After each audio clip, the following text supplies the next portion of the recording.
कि ये जो अब देखिए कल ही छपरा के, आप ही के छपरा के ट्रेनिंग के लिए 10 से 1 बजे तक ट्रेनिंग था, चुनाव आयोग का प्रशिक्षण था, और कल ही उन लोगों को ट्रेनिंग के लिए वैशाली हाजीपुर आना था। एक रात को 7-8 बजे तक पहुंचे, उनको ट्रेनिंग सेंटर में घुसने नहीं दिया। आज भी उनको तंग किया गया। आप इलेक्शन कमीशन से इसकी शिकायत की है, क्या बातचीत हुई और क्या वो आश्वासन आपको दिया है? संतोष जी, पहले तो बहुत बहुत आपको धन्यवाद हम देंगे कि आपने ही इस मैटर को, आपके माध्यम से यह मैटर हमारे पास में आया था, संज्ञान में आया। और कुछ शिक्षकों ने मुझे कहा और आपने भी कहा कि आप जाके अवश्य मिलिए, और मैं गया भी था।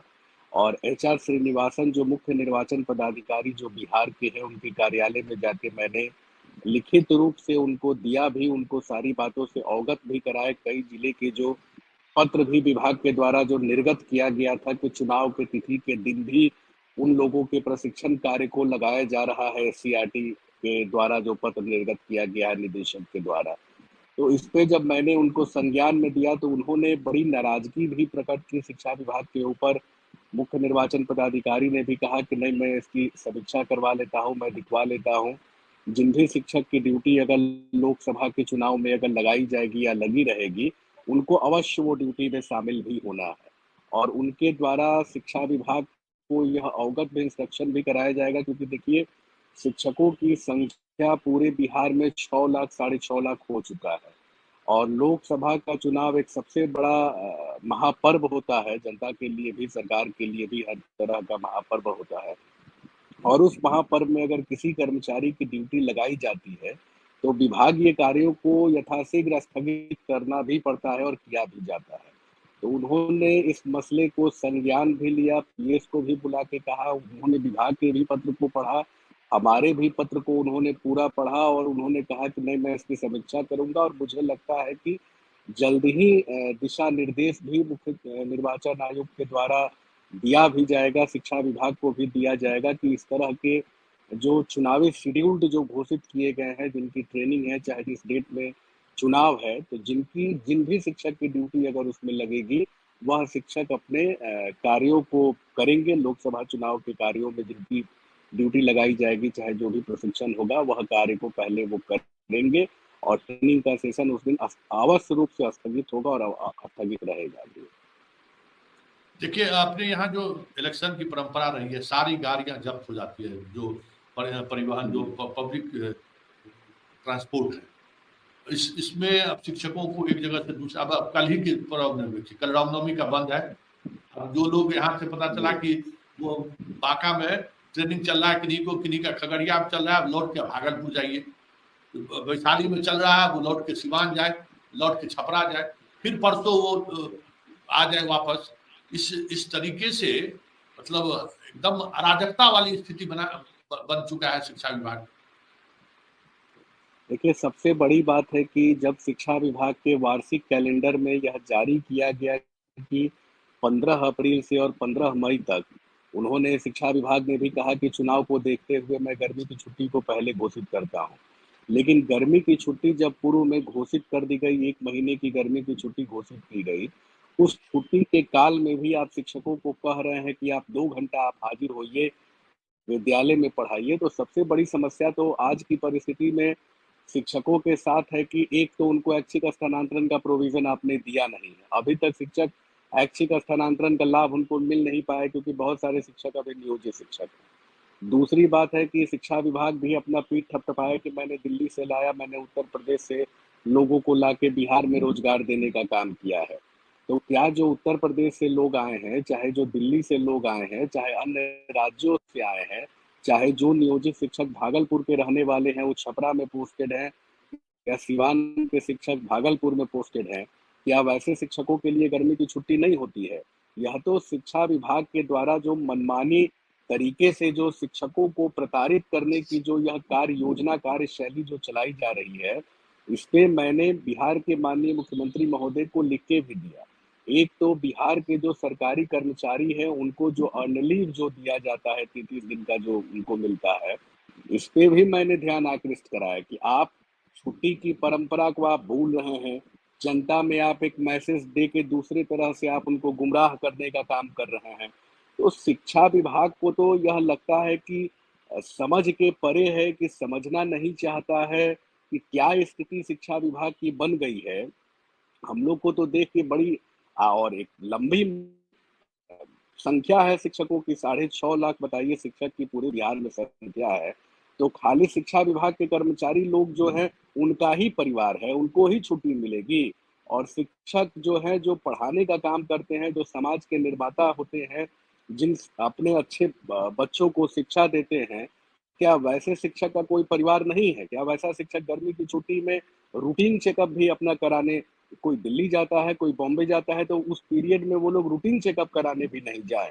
तो यह तो शिक्षकों के साथ आप शोषण दोहन का काम कर रहे हैं। मैंने माननीय मुख्यमंत्री महोदय को पत्र के माध्यम से यह अवगत भी कराया है, और माननीय मुख्यमंत्री महोदय के जो प्रधान सचिव हैं, उनको मैंने कहा भी है। मैंने उनको बोला है कि यथाशीघ्र आप जो है, यह छुट्टी की बातों पर विचार करना चाहिए, और आप आदेश निर्गत कीजिए शिक्षा विभाग को कि अर्न लीव के प्रोविज़न को, या पूर्व की भांति जो उनकी छुट्टी बनी हुई है, वो छुट्टी की परंपरा को लागू करे, क्योंकि आनंद जी, समस्या तो मुख्यमंत्री ही है।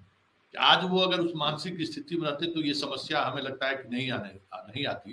लेकिन शिक्षा मंत्री सुनील कुमार वो क्या कर रहे हैं भाई? वो तो अजीब अराजकता वाली स्थिति लग रही है कि भाई सुनील कुमार के आने से लगा था कि भाई चलिए वो भी एक अपने मिजाज के अधिकारी रहे हुए हैं, तो ब्यूरोक्रेसी का जो एक अपना अहंकार होता है, वो अहंकार नहीं चलेगा। लेकिन सुनील कुमार भी आए, लग रहा है जैसे आत्मसमर्पण कर दिए हैं। नहीं, सही बात आप कह रहे हैं कि ऐसा शिक्षा व्यवस्था हो गया है, जहाँ लगता है कि लोकतांत्रिक और विधायिका व्यवस्था तो बिल्कुल खत्म ही होते जा रही है। अफसरशाही व्यवस्था आज की परिस्थिति में चरम सीमा पे पहुंची हुई है। आप देख रहे होंगे कि लगातार महामहिम के द्वारा हस्तक्षेप किया जा रहा है, शिक्षा विभाग के पदाधिकारी को बुलाया जा रहा है, लेकिन वो कहीं शामिल नहीं हो पा रहे हैं, कहीं शामिल हो भी नहीं रहे हैं। उसके बावजूद भी वो बने हुए हैं। मैं एक पूर्व की बात आपको बता देना चाहता हूँ। होली की जो छुट्टी की बातें जो चल रही थी, शैक्षणिक और शैक्षणिक संस्थानों के शिक्षकों की जो आवासीय ट्रेनिंग लगाई गई थी, मैं उस क्रम में महामहिम से भी जाके मिला था, और मैंने महामहिम महोदय को यह आग्रह भी किया, उनको कहा भी, उनको जब सारी वास्तविक स्थिति मैंने बताई, उन्होंने त्वरित रूप से शिक्षा मंत्री से भी उन्होंने बात किया, क्योंकि महामहिम का जो अधिकार क्षेत्र है, उन्होंने शिक्षा मंत्री से उन्होंने बात भी किया। बात करके भी उन्होंने कहा, तो मैंने भी यह उनको कहा कि बताइए, इस तरह के अफसर जो बैठे हुए हैं, आखिर उनके ऊपर यह विधायिका भी क्यों नहीं संज्ञान ले पा रही है? माननीय मुख्यमंत्री महोदय सदन में कहते हैं कि विद्यालय का समय 10 से 4 होना चाहिए। इवन जो है कि आज तक वह विद्यालय के समय के पत्र को एसीएस ने निर्गत अभी तक नहीं किया, उसने समय का पत्र भी निर्गत नहीं किया।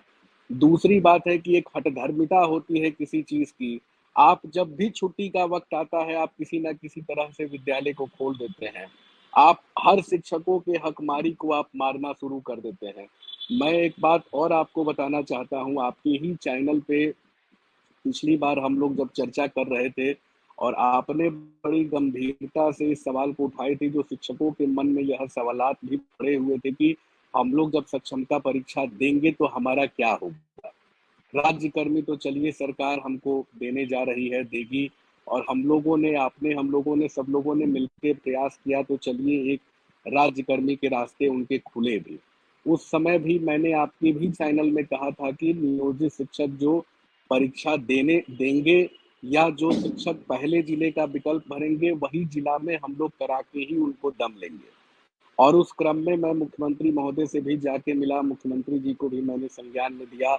मुख्यमंत्री जी ने स्वयं शिक्षा विभाग के एसीएस के ऊपर उन्होंने खुद नाराजगी प्रकट की थी, और मुझे कहा कि नहीं, ये सब गड़बड़-सड़बड़ वो कर रहा है।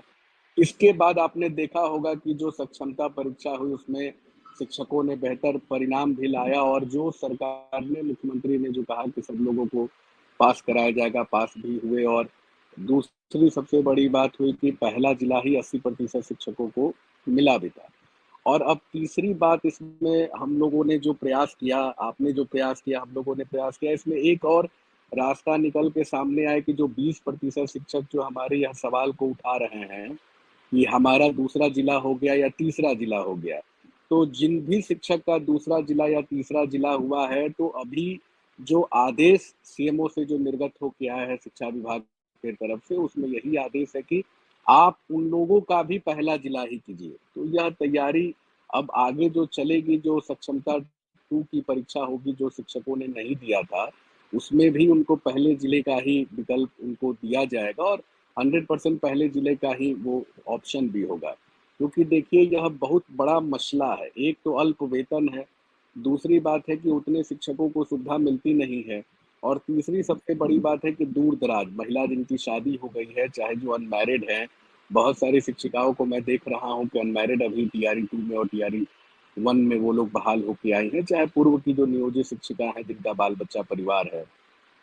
तो वैसे लोगों के सामने सबसे बड़ी चुनौती है जिला को लेके ही सबसे बड़ी चुनौती रही है। तो एक मसले पे हम लोग ने संघर्ष किया, शिक्षकों ने संघर्ष किया और हमने जाके माननीय मुख्यमंत्री महोदय को समझाया भी, तो इसमें कुछ रास्ते हम लोग के निकल के आए भी और इसमें थोड़ी राहत शिक्षकों को मिली भी और आगे भी जो टीआरई 1, टीआरई 2 में जो शिक्षक हैं, उनको भी विशेष रूप से ऐच्छिक स्थानांतरण का प्रोविज़न दिया जाएगा। तो एक अच्छा तरफ तो आनंद जी, यह जो एसीएस महोदय हैं जी। हाँ आनंद जी, ये मतलब क्योंकि पाठक का जो काम करने की शैली है, अब 6 लाख टीचर हैं, जी। शिक्षा विभाग के इतने अधिकारी, इस सबको तबाह किए हुए हैं। सबको लगता है जैसे एकदम एक होता है ना कि मतलब रिवेंज, सामने वाले से हमको बदला लेना है, इस तरीके से वो काम कर रहे हैं। सब लोग खामोश क्यों हैं? ये बड़ी बात है। इस तरीके से देखिए सबसे प्रताड़ित हो रहे हैं, लेकिन कहीं से कोई आवाज नहीं उठ रहा है। इसकी वजह क्या है? देखिए, सबसे बड़ी बात क्या है कि लोगों के अंदर एक भावना उमड़ पड़ी कि जब माननीय मुख्यमंत्री महोदय ने सदन में कहा विद्यालय के समय को परिवर्तन के लिए और वह आदेश को आज तक इम्प्लीमेंट नहीं किया गया या जो शिक्षकों को टॉर्चर करने का या प्रताड़ित करने का हर बार इनका फरमान रहा है। अब देखिए, यह सक्षमता में ही इसका यह टारगेट था एसीएस का। एसीएस का यही टारगेट था कि हम इधर-उधर रैंडमाइज़ेशन सबका करेंगे। अब बताइए कि जब 3 जिले के बाद भी अगर आप रैंडमाइज़ेशन कर देते, छपरा के शिक्षक को भागलपुर भेज देते, तो सोचिए कि अब तो उसके सामने इतना बड़ा संकट आ जाता कि अब हम करें तो करें क्या? यह तो टॉर्चर करने का अभी और भी प्रताड़ित बहुत लोग करने छोड़ की दिए हैं। भावना। हाँ, अभी भी अभी बहुत भी सारे बहुत लोग लोगों जिनको ने थर्ड छोड़ा। चॉइस दिया है, वो लोग नहीं जा रहे हैं, जी, कहे कि हम तो रह जाएंगे, अब सेकंड बार फिर परीक्षा होगा तब परीक्षा देंगे। जी। सेकंड बार में ख़ैर उन लोगों का हो जाएगा, यह तो मोटा-मोटी यह बात बनी है। लेकिन सबसे बड़ी बात है कि शिक्षा विभाग के जो एसीएस हैं, चाहे शिक्षा विभाग के जो पदाधिकारी हैं, पता नहीं उनके मन में शिक्षक के प्रति क्या ऐसी धारणा बनी हुई है, क्या ऐसी धारणा बैठी हुई है कि वो साफ हाथ से काम करना, सीधे हाथ से काम करना वो लोग नहीं चाहते हैं। बार-बार हाथ को जी। वो लोग टेढ़ा करते हैं, बार-बार गलत तरीके से कार्यों को इम्प्लीमेंटेशन कराने के शैली में वो लोग लगे रहते हैं और उनका जो आदेश होता है, वही आदेश को वो मनवाने के चक्कर में लग जाते हैं। उनको लगता है कि मैंने जो आदेश निर्गत कर दिया, वही आदेश को लागू होना चाहिए। यह बिल्कुल ही गलत है। लोकतंत्र की जीवंतता को बनाए रखने के लिए भी मैं तो यही करूँगा, आपके चैनल के माध्यम से भी सरकार से यही अपील भी करूँगा कि लोकतंत्र के मर्यादा को बनाए रखने के लिए और गरिमा को बनाए रखने के लिए सरकार को उचित कार्रवाई करनी चाहिए और देखना चाहिए कि आखिर जो सरकार के मुखिया हैं, जिनके संरक्षण में संतोष जी, हम, आप और पूरे 12 करोड़ की जनता है, तो वह सरकार के जो संरक्षक संरक्षक हैं, जिनके माध्यम से हम लोग को ऊर्जा मिलती है, संरक्षण प्राप्त होता है, कम से कम उन संरक्षण प्राप्त करने वाले मुखिया की बातों को इम्प्लीमेंट कराना चाहिए और दूसरी सबसे बड़ी बात है कि ऐसे एसीएस के ऊपर जो सरकार की बातों को नहीं मानते हैं या महामहिम की बातों को नहीं मानते हैं, वैसे एसीएस के ऊपर मैं तो आपके चैनल के माध्यम से यह मांग करता हूँ कि वैसे एसीएस के ऊपर इनको उचित कार्रवाई करना चाहिए और चुनाव आयोग को भी रिकमेंडेशन करना चाहिए कि इनको आप ले जाइए, कम से कम शिक्षा विभाग से छुड़वाइए। चलिए, बहुत-बहुत धन्यवाद। आप हमारे साथ जुड़े, जी, इसके लिए बहुत-बहुत धन्यवाद। हम उम्मीद करते हैं कि जी, चुनाव आयोग की तरफ से जो एक खबर भी आई है अभी थोड़ी देर पहले, हमारे व्हाट्सएप पर एक खबर है कि चुनाव आयोग ने शिक्षा विभाग को लेकर कई डीएम ने भी ये शिकायत की है कि जरूरत से ज्यादा हस्तक्षेप शिक्षा विभाग के द्वारा हो रहा है, इससे परेशानी हो रही है। ऐसे में हमें लगता है कि जिस मुहिम की शुरुआत आनंद जी ने किया है कि भाई इस पर कार्रवाई होना चाहिए, ऐसे में पाठक को चुनाव आयोग की तरफ से हिदायत ही नहीं, बड़ी कार्रवाई हो जाए तो कोई बड़ी बात नहीं। चलिए आनंद जी, बहुत बहुत बधाई कि अभी आप कार्यक्रम के दौरान ही ये मैसेज आया है मेरे पास कि कई जिले के डीएम ने भी ये शिकायत की है और वहां के शिक्षा विभाग के अधिकारियों को डीएम ने फटकार भी लगाई है कि जो ये चीजें जो आप कर रहे हैं वो आप कहीं कहीं चुनाव को बाधित करने का काम कर रहे हैं। और आज वीडियो कॉन्फ्रेंसिंग में भी ये मसला उठा है कि अब डीएम लोग सीधे कह रहे हैं शिक्षा विभाग के अधिकारी को, क्योंकि अलग अलग कोषांग के प्रभारी बनाए गए हैं शिक्षा विभाग के अधिकारी, उनको भी परेशानी हो रही है। अब देखिए चुनाव आयोग का जो ये सख्त निर्देश है उसका कितना असर पड़ता है। चलिए बहुत बहुत धन्यवाद, नमस्कार।